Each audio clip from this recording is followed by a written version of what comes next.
Querido General de Ejército Raúl Castro Ruz, primer secretario del Comité Central del Partido Comunista de Cuba. Compañero Machado, comandantes de la Revolución, compañero Lazo, heroico pueblo de Granma, ante la generación histórica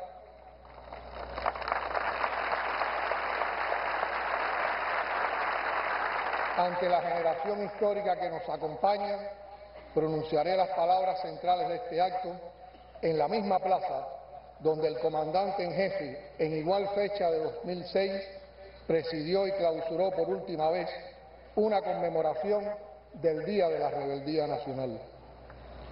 Cuando la dirección de nuestro partido me encargó hablar hoy aquí, recordé aquel momento y pensé en el significado de la tradición que comenzó hace 60 años. En un viaje a la inversa del nuestro, miles de campesinos a caballo tomaron la plaza de la Revolución José Martí de La Habana con Camilo Cienfuegos al frente. Al menos 2 de ellos se treparon a las farolas como si fueran palmas para saludar a Fidel. Esos guajiros, con sus machetes en la mano, le mostraban al mundo el rostro más auténtico de una revolución de los humildes, por los humildes y para los humildes. Con aquel acto comenzaron las actividades conmemorativas del 26 de julio, una fecha que el odio ensangrentó y el amor convirtió en fiesta de homenaje a los hijos de la generación del centenario. Me preguntaba cómo y en nombre de quiénes debo hablar hoy, teniendo en cuenta que en estos actos, por tradición, siempre se pronuncian 2 discursos, el de la provincia sede de la celebración y el de los protagonistas de la historia. En nombre de los granmenses habló el compañero Federico Hernández, primer secretario del partido en la provincia. Las palabras centrales de todas las conmemoraciones anteriores solo han estado a cargo de Fidel, Raúl, Ramiro Valdés y Machado Ventura.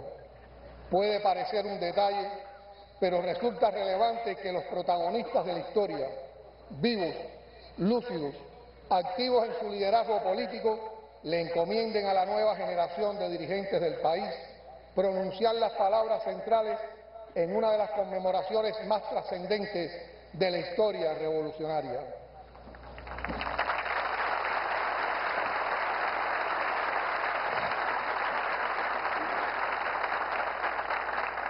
Tengo claro que hoy hablo en nombre de los agradecidos, los que enfrentamos el desafío de empujar un país, como dice el poema de Miguel Barnet, conscientes de la extraordinaria historia que heredamos y el compromiso de no fallarle a los héroes de la patria ni al pueblo del que nacimos. Lo digo al empezar para que comprendan si en algún momento, como suele ocurrir, la emoción se lleva alguna palabra o algún nombre demasiado entrañable. A Raúl, a Ramiro y a todos los asaltantes que están con nosotros, gracias por la confianza, por el ejemplo y por el legado.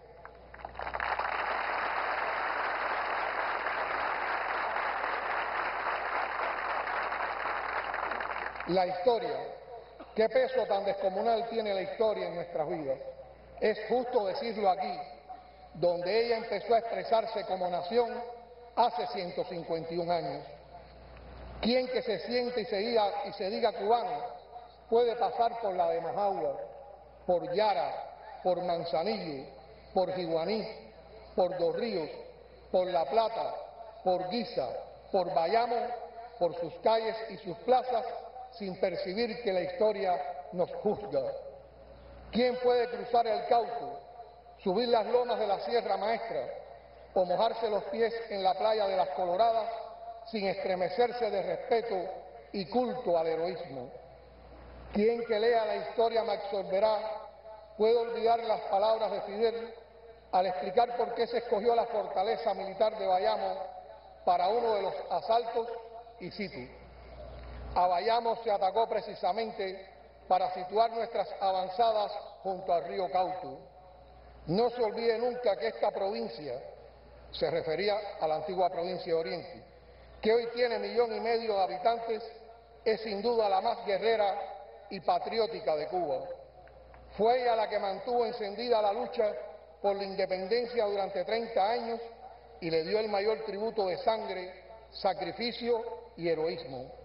En Oriente se respira todavía el aire de la epopeya gloriosa y al amanecer, cuando los gallos cantan como clarines que tocan diana llamando a los soldados y el sol se eleva radiante sobre las empinadas montañas, cada día parece que va a ser otra vez el de Yara o el de Baire. Fin de la cita.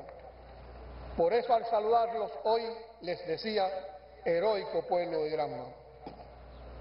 Esta provincia, honrada con el nombre de la nave que trajo a tierra cubana a 82 de sus hijos, dispuestos a ser libres o mártires en 1956, es también cuna de nuestra nacionalidad, de nuestro himno, de la revolución que comenzó Céspedes en 1868 y del ejército rebelde que la trajo a nuestros días con Fidel al frente. No es casual, por tanto, que en Granma esté el segundo cuartel asaltado aquella mañana de la Santa Ana, el Carlos Manuel de Céspedes de Bayamo, que hoy convertido en parque museo, lleva el honroso nombre de Ñico López, uno de los jefes de la acción en esta ciudad, gran amigo de Raúl, en cuyo despacho ocupa un lugar de honor la foto del muchacho de los grandes espejuelos negros. Ñico es inspiración un día como hoy en Bayamo.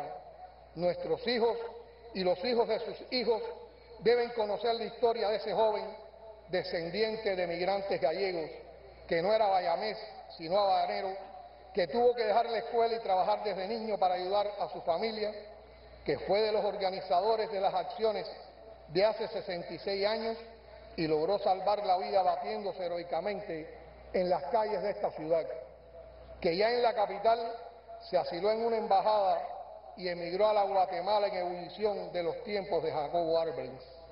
Allí conoció al doctor Ernesto Guevara y, según cuentan, Ñico fue quien le puso el apodo con que lo reconoce el mundo, Che. Ñico cayó asesinado en las horas posteriores al desembarco del Granma, también en tierras de esta provincia, pero no ha estado ni un minuto ausente de la obra revolucionaria a la que se entregó con tanta pasión y fe en el triunfo, por la cual sufrió hambres y penurias de todo tipo, sin perder jamás el entusiasmo ni la sonrisa. Es curioso que varias instituciones importantes, como la Refinería del Regla o la Escuela Superior del Partido, lleven por nombre no el oficial de Antonio López, sino el de Ñico. En esas 4 letras del apodo familiar hay un mensaje: la camaradería y amistad sin límites como uno de los valores de la generación del centenario. Eran hermanos Fidel, Raúl, Almeida, Ramiro y aquellos hombres y mujeres que pusieron por delante a la nación, que pensaron al país como una familia. De ellos venimos nosotros y es muy importante que nuestro homenaje, anual o cotidiano, no se quede encerrado en un acto, en unos versos o unas palabras de efemérides. La revolución, que necesita ahora que demos la gran batalla por la defensa y la economía, que le rompamos al enemigo el plan de destrozarnos y asfixiarnos, precisa al mismo tiempo que fortalezcamos en nuestra gente la espiritualidad, el civismo, la decencia, la solidaridad, la disciplina social y el sentido del servicio público, porque es uno de los grandes legados de nuestros próceres, de quienes los tomó la generación del centenario, y porque ningún progreso sería duradero si el cuerpo social se descompone moralmente. Repasemos brevemente los acontecimientos de hace 66 años. Las acciones del 26 de julio de 1953 no lograron los objetivos que se proponían los asaltantes. Se perdió el factor sorpresa, no todos alcanzaron a escapar de la represión, que fue violenta y cruel. Hombres fotografiados vivos, como José Luis Tacendi, herido solo en una pierna, fueron brutalmente torturados y luego reportados como muertos en combate.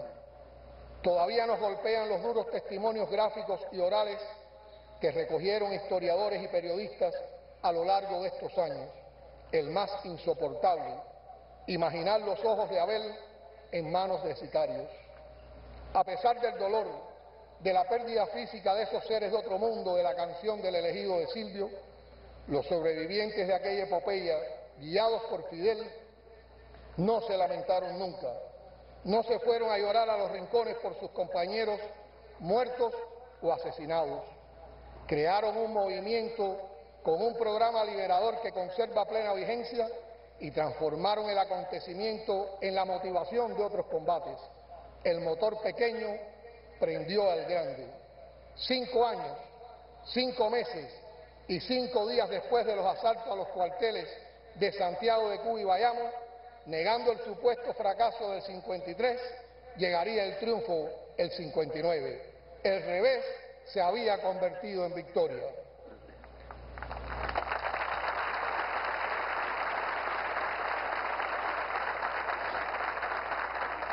La explicación del milagro de que un grupo de hombres terminara derrotando a uno de los ejércitos mejor armados del continente solo puede encontrarse en los valores humanos más sobresalientes de la generación del centenario: sentido de la justicia, lealtad a una causa, respeto por la palabra empeñada, confianza en la victoria, fe inconmovible en el pueblo y la unidad como principio.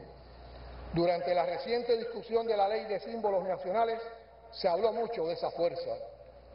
La unidad aparece representada en el escudo desde los tiempos fundacionales por el apretado haz de varas que va de la base a la parte posterior como columna vertebral de la nación. Nuestros padres y maestros nos enseñaron que era fácil quebrar las varitas separadas, pero es imposible partir un haz de varitas unidas.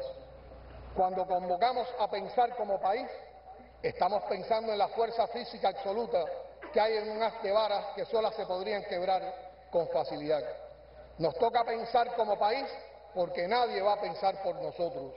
Y el gigante con botas de 7 leguas que va por el cielo engullendo mundos, hace tiempo dejó de ser una metáfora visionaria de Martí para transformarse en una cruel certeza de lo que nos espera si por ingenuidad o ignorancia subestimamos o creemos que no es para nosotros el plan de reapropiación de nuestra América que ha emprendido el imperio con la bandera de la doctrina Monroe en el mástil de su nave pirata. Venezuela cercada, robada, asaltada literalmente con la aprobación o el silencio cómplice de otras naciones poderosas y, lo que es peor, con la vergonzosa colaboración de gobiernos latinoamericanos, es hoy el más dramático escenario de la crueldad de las políticas del imperio en decadencia, que combina comportamientos de policía del mundo con los de juez supremo de la aldea global. La OEA, cada vez más desprestigiada y servil, tira alfombra roja a la posibilidad de una intervención militar.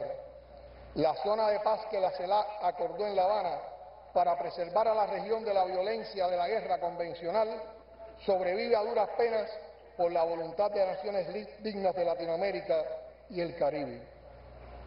Y también por la inteligente, heroica y ejemplar resistencia de la Alianza Cívico-Militar de Venezuela, su gobierno y su pueblo a la guerra no convencional, con la que todos los días se ensayan nuevas modalidades para rendirlos. Con desprecio absoluto por lo que un día fue la más sagrada conquista de la comunidad de naciones del planeta, la legalidad internacional, la actual administración estadounidense vive amenazando a todos, incluso a sus socios tradicionales, y agrediendo hasta a sus servidores incondicionales. El mundo entero lo sabe, lo reconoce la Asamblea General de Naciones Unidas, cuyas resoluciones el imperio ignora. Lo sufrimos desde hace 60 años, varias generaciones de cubanas y cubanos impedidos de construir una nación a la medida de nuestros sueños. ¿Y cuál es el delito por el que se nos castiga? Nuestros padres tuvieron la osadía de acabar con el abuso y recuperar lo que se le había arrebatado a la nación una y otra vez a lo largo de siglos. En primer lugar, la tierra, comprada por transnacionales yanquis al ridículo precio de $6 la hectárea, al final de la larga y cruenta guerra de 30 años que terminó con un pacto entre el pujante imperio en gestación y la vieja metrópoli decadente en el cruce de siglos. La colonia sustituida por la neocolonia, la intervención. ¿Por qué la reforma agraria?, se preguntaban los autores de la encuesta de trabajadores agrícolas cubanos realizada por la Agrupación Católica Universitaria en 1956-57, un estudio que la ley Helms-Burton nos provoca a desempolvar. En el campo, y especialmente los trabajadores agrícolas, están viviendo en condiciones de estancamiento, miseria y desesperación difíciles de creer, afirmaban los autores del estudio. Uno de ellos, el doctor José Ignacio Lazaga, reconoció entonces que en todos sus recorridos por Europa, América y África, pocas veces encontró campesinos que vivieran más miserablemente que el cubano. Falta decir que trabajar la tierra no significaba poseerla. Cuando a aquellos trabajadores agrícolas desnutridos, analfabetos, desesperanzados, se les preguntaba cuál era su mayor necesidad, prácticamente todos solo pedían trabajo, ni siquiera tenían ese derecho garantizado la mitad del año. El grado de pobreza material y social de nuestros campos impresionó tanto a los encuestadores que en las conclusiones afirmaban: ya es hora de que nuestra nación deje de ser feudo privado de algunos poderosos. Tenemos la firme esperanza que dentro de algunos años Cuba será no propiedad de unos pocos, sino la verdadera patria de todos los cubanos. La Constitución de 1940, conquistada prácticamente a sangre y fuego por los revolucionarios de la época, se había planteado la reforma agraria, pero la ley no llegó hasta mayo de 1959. Hasta entonces, nuestra tierra era el feudo de compañías norteamericanas en contubernio con políticos corruptos y al amparo de las fuerzas militares al mando del dictador Fulgencio Batista, quien en 1958 tenía distintos grados de propiedad sobre 9 centrales azucareros, un banco, 3 aerolíneas, varias emisoras de radio, una televisora, periódicos, revistas, una fábrica de materiales de la construcción, una naviera, un centro rústico, diversos inmuebles urbanos y rurales, según consta en el libro Los propietarios de Cuba, 1958. Se afirma en esa investigación que poco más de 500 personas eran los dueños del país. La mayoría de ellos huyeron al triunfo de la revolución, abandonando sus propiedades mal habidas y obtenidas con abuso de poder y crímenes incontables por batistianos y cómplices del dictador. Fueron las propiedades de esos malversadores las que confiscó la revolución. Otra historia es la de las nacionalizaciones, derecho que la legalidad internacional reconoce a todas las naciones soberanas, de ahí su nombre, en función del bien público. También se apoya en una ley que respalda la Constitución del 40 y prevé indemnizaciones que Cuba negoció con otros gobiernos, como se negocian las nacionalizaciones, excepto con el de Estados Unidos, que se negó a hacerlo, confiando en que podrían retomarlo todo en poco tiempo por la fuerza. La ley de reforma agraria fue la primera gran nacionalización y el mayor acto de justicia social demandado por el pueblo. Y fue también el punto de ruptura, el cruce de Rubicón, como ha dicho el general de ejército Raúl Castro Ruz. Aquellos que se creían dueños de Cuba, negados a perderla, desataron desde entonces esta guerra no declarada, que ha vivido breves pausas, pero no ha tenido fin. Para confundir a la opinión pública y darle a esa confrontación una legalidad que no tiene, se fabricó la Helms-Burton, engendro jurídico donde se mezclan los afanes imperiales de dominio sobre nuestros destinos y el revanchismo de los nostálgicos del batistato. De aquella especie inmoral y antipatriótica que saqueó al país provienen los reclamantes actuales de las posesiones que hace 60 años pasaron por fin a manos del pueblo. Incapaces de hacerlos por sí mismos, los ladronzuelos de esta época se amparan hoy en una ley sin poder alguno sobre Cuba.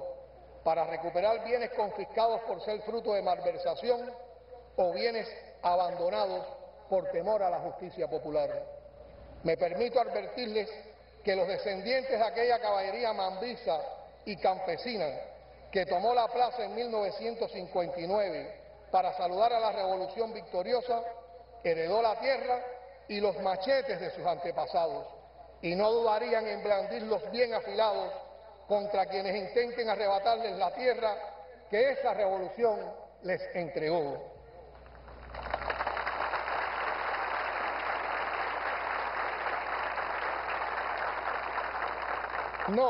No nos entendemos, ni nos entenderemos jamás con los que pretendan devolver a Cuba al estado de cosas que en 1953 llevó a lo mejor de la juventud cubana a asaltar 2 cuarteles militares con más moral que armas.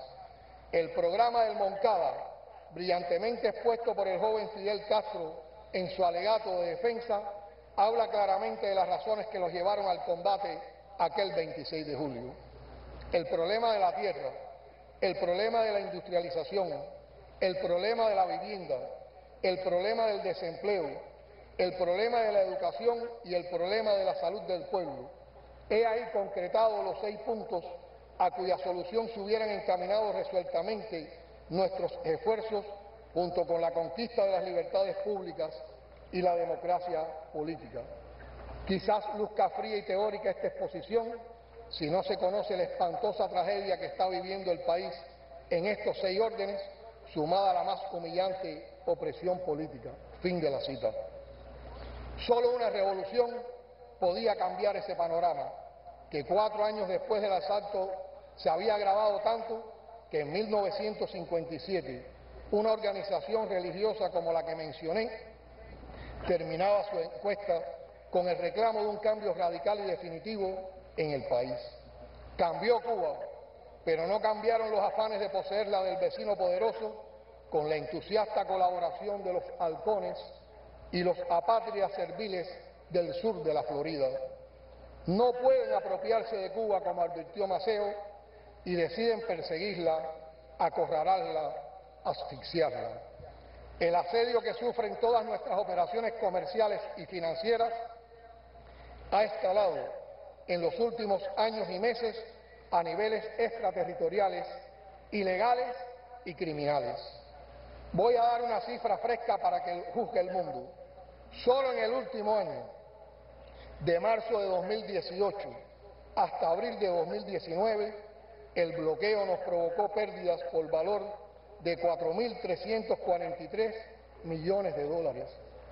Advierto que el dato no refleja las afectaciones provocadas por las últimas medidas de la actual administración, que limitan las licencias de viaje, prohíben el atraque de cruceros y refuerzan las restricciones financieras al impactar directamente al turismo y las actividades asociadas que benefician al creciente sector no estatal de la economía.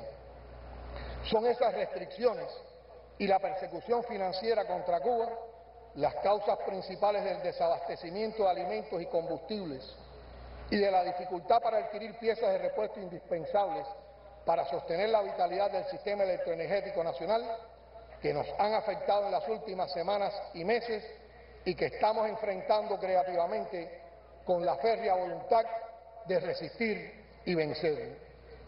Tras 6 décadas de acoso a la más simple transacción cubana, las pérdidas acumuladas ahora alcanzan 922.630 millones de dólares, considerando la depreciación del papel verde frente al oro. El cerco se cierra cada vez más sobre nuestro país, como en torno a Venezuela, Nicaragua y cualquier otra nación que se niegue a aceptar el plan imperial para su destino. Hoy denuncio ante el pueblo de Cuba y el mundo que la administración de los Estados Unidos ha comenzado a actuar con mayor agresividad para impedir la llegada de combustible a Cuba. Con crueles acciones extraterritoriales de bloqueo, hoy se trata de impedir por todos los medios el arribo a puertos cubanos de los tanqueros, amenazando brutalmente a las compañías navieras, a los gobiernos de los países donde están registrados los buques y a las empresas de seguro. El plan genocida es afectar aún más la calidad de vida de la población, su progreso y hasta sus esperanzas, con el objetivo de herir a la familia cubana en su cotidianidad, en sus necesidades básicas y paralelamente acusar al gobierno cubano de ineficacia. Buscan el estallido social. Qué poco nos conocen. ¿Cuándo acabarán de entender que la heroica familia cubana es capaz de enfrentar y resistir con dignidad los peores asedios y seguirse amando, aún en la distancia, porque nada ni nadie puede dividirla?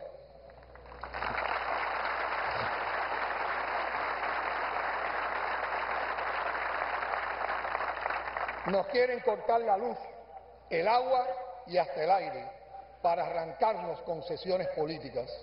No se esconden para hacerlo. Declaran públicamente los fondos destinados a la subversión dentro de Cuba. Inventan pretextos falsos e hipócritas para reincorporarnos a sus listas espurias y justificar el recrudecimiento del bloqueo. En el colmo del cinismo, apelan al chantaje.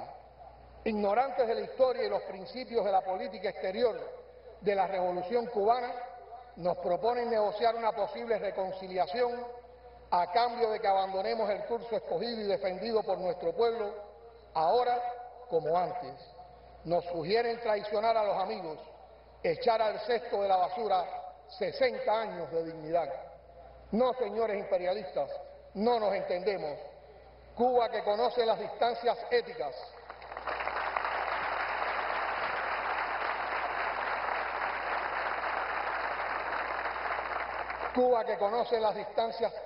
y políticas entre esta administración estadounidense y los más nobles ciudadanos de ese país, no ha renunciado a su declarada voluntad de construir una relación civilizada con Estados Unidos, pero tiene que basarse en el respeto mutuo a nuestras profundas diferencias. Cualquier propuesta que se aparte del respeto entre iguales no nos interesa. Y en cuanto al pueblo norteamericano,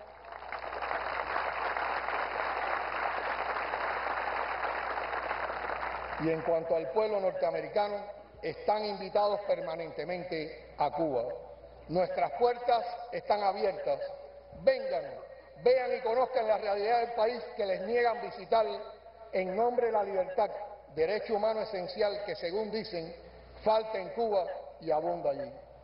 Por nuestra parte, no nos dejaremos distraer con presiones y amenazas. Hay demasiados desafíos que vencer y vamos a concentrarnos en ellos. En primerísimo lugar, la invulnerabilidad económica y militar del país, el ordenamiento jurídico, la derrota de cuanto obstáculo interno o externo persista, sea el burocratismo, la insensibilidad o la corrupción, que no pueden aceptarse en el socialismo. Y al imperialismo, ni tantico así, frase del Che y enseñanza permanente de la revolución.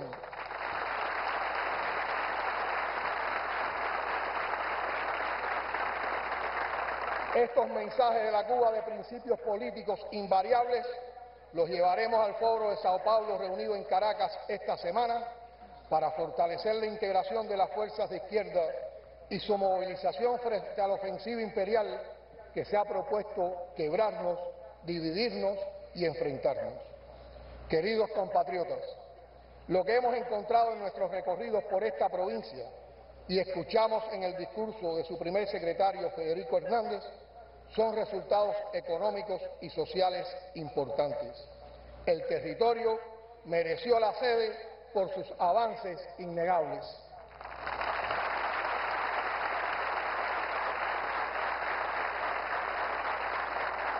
Destaco principalmente el 80% de explotación de las tierras cultivables y el impulso a los polos productivos para el autoabastecimiento municipal, por la contribución que pueden hacer a la sustitución de importaciones en renglones como el arroz, alimento básico en la dieta de la familia cubana. Pero siempre hay peros. Las autoridades del territorio reconocen que aún, con récords productivos importantes, están lejos de sus potencialidades. Es una realidad común a todo el país donde la batalla por el desarrollo es una intensa y fatigosa carrera de obstáculos de todo tipo. El primero y determinante, el bloqueo norteamericano. El segundo, las prácticas incompatibles con el socialismo que ya hemos señalado en las intervenciones ante los economistas, los intelectuales y artistas y en la Asamblea Nacional. No me cansaré de insistir en el deber de pensar como país, de espantar el egoísmo, la vanidad, la desidia, la chapucería, el no se puede. Dejemos de creer y afirmar que la culpa es del otro sin mirar antes qué estamos haciendo, creando, aportando cada uno de nosotros. Considerando el panorama de asedio brutal a nuestras operaciones financieras que he descrito antes, todos tenemos el deber de cuidar como niñas de nuestros ojos las costosas inversiones emprendidas en el transporte, la industria, las comunicaciones y otras áreas que estamos acometiendo. Pretender que de repente la mentalidad se transforme a la velocidad máxima que pueden alcanzar nuestros trenes podría sonar a utopía si no creyéramos en el pueblo y en sus reservas de moral y sus aspiraciones a un crecimiento con belleza. Pero esos cambios no salen de un sombrero, no somos magos. Nuestro Consejo de Ministros no opera con ilusiones. Nos corresponde dirigir bien los escasos recursos disponibles para garantizar la distribución equitativa y justa de los bienes creados. Estamos impulsando la producción nacional con eficiencia y competitividad, las exportaciones y la sustitución de importaciones, la inversión extranjera, los encadenamientos productivos, el empleo de la ciencia, la técnica y el talento de nuestras universidades para innovar, el gobierno electrónico y la comunicación como elemento fundamental en la pelea por destrabar y arrancarle un pedazo, lo más grande que se pueda, a los problemas de cada día. Se aprecia un nivel de respuesta que entusiasma, pero no basta. Las circunstancias nos obligan hoy, como nos han obligado siempre, a imponerle un ritmo de avance superior a nuestras metas, a exigir, a controlar, a desterrar la rutina y a verificar en los hechos si la fórmula que empleamos ayer es efectiva o hay que renovarla. Debemos sancionar fuerte y oportunamente a los que no entiendan que hoy defender la patria pasa por cuidar y proteger sus escasos bienes materiales. Si el gobierno se consagra a mejorar la vida de nuestros ciudadanos, gobierno y ciudadanos deben impedir que se maltrate, ensucie, descuide lo que tanto costó adquirir. Puesto frente a la vieja disyuntiva de subir salarios ya o a esperar resultados productivos para respaldar esas erogaciones, decidimos elevarlos, no una, sino varias veces el valor de lo que se estaba pagando. Tampoco esperamos terminar el año para empezar a aplicar esta medida tan popular como dependiente de lo que seamos capaces de hacer todos para que se traduzca en crecimiento. Pero para sostener esa y todas las medidas de beneficio social que sea posible, es preciso producir más y elevar la calidad de los servicios. Nuevas medidas propuestas por el pueblo deberán aprobarse en las próximas semanas y meses. Vamos por más no es una consigna, es la traducción al lenguaje de gobierno de la respuesta política al enemigo con quienes quieren robarnos la tierra, la casa, las escuelas, los hospitales, los círculos infantiles, las fábricas, las playas, los puertos y aeropuertos. No nos entendemos. Es la concreción en la práctica de nuestra voluntad de no dejarnos distraer por las presiones y amenazas y resistir creativamente sin renunciar al desarrollo. Los años duros impuestos por el asedio del imperialismo no pueden ocultar verdades como puños bajo el manto de la desmemoria, ha escrito la querida intelectual Graciela Pavolotti en su más reciente artículo, donde también nos recuerda que porque la lucha no ha concluido, siempre es 26. Sí.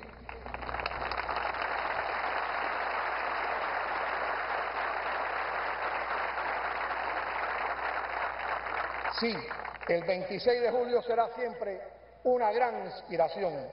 Y pensando como país, quiero retomar una consigna de los años de trabajo en provincias cuando convocábamos al pueblo motivados por la significación de esa fecha. Trabajemos todos por hacer de cada día del almanaque un 26, de cada mes del calendario un julio, de cada compromiso un Moncada victorioso. El mundo verá lo que somos capaces de hacer y el mundo nos acompañará en nuestra resistencia. Es hora de hacer un nuevo y urgente llamado a su conciencia. Podemos empezar o terminar esa convocatoria con unos versos de quien siempre dijo sí a la revolución. Roberto Fernández Retamar, ensayista y poeta, intelectual enorme que se nos ha ido apenas. Expliquemos con sus bellas palabras qué somos y qué estamos haciendo a pesar de los fuegos y los cercos. En su poema Quien puede interesar, escribió Roberto: a lo largo de toda la isla somos menos que los que diariamente deambulan por una gran ciudad. Somos menos, un puñado de hombres sobre una cinta de tierra batida por el mar, pero hemos construido una alegría olvidada. Por esa alegría que seguimos construyendo, vamos por más, porque todos somos Cuba y somos continuidad. Patria o muerte, venceremos.